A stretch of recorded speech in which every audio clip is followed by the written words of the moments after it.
আজ মুর্শিদাবাদের রেজিনগর থেকে একটি জনসভা করেন মুখ্যমন্ত্রী শুভেন্দু অধিকারী এবং এই জনসভায় আমরা দেখেছি অনেকগুলি বড় বড় ঘোষণা করেছেন তিনি।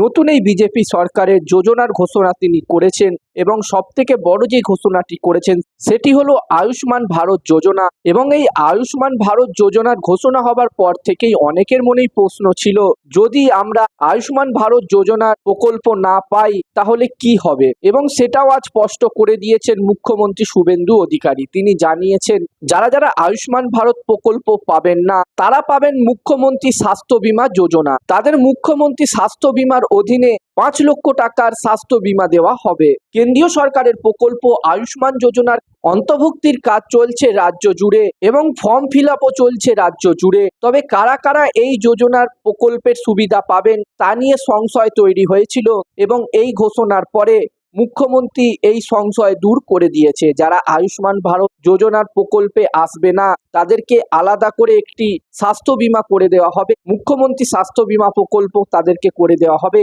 এবং 5 লক্ষ টাকা পর্যন্ত স্বাস্থ্য বীমা তারা পাবে। মুখ্যমন্ত্রী শুভেন্দু অধিকারী বলেন, আমরা 6.5 কোটি মানুষকে আয়ুষ্মান ভারত যোজনার প্রকল্প দেব এবং যারা আয়ুষ্মান ভারত প্রকল্পের সুবিধা পাবেন না তাদেরকে রাজ্যের তরফ থেকে মুখ্যমন্ত্রী স্বাস্থ্য বীমার প্রকল্পে 5 লক্ষ টাকা পর্যন্ত বীমা দেওয়া হবে। মুখ্যমন্ত্রী শুভেন্দু অধিকারী আরও বলেন, এই প্রকল্পে শুধু আমাদের রাজ্যে নয়, ভিন্ন রাজ্যেও, ভারতের অন্যান্য রাজ্যেও যাতে এই প্রকল্পের সুবিধা সাধারণ মানুষ পায় তারও ব্যবস্থা করে দেবে আপনাদের এই সরকার। এছাড়াও মুখ্যমন্ত্রী এদিন আরও কিছু প্রকল্পের কথা বলেন।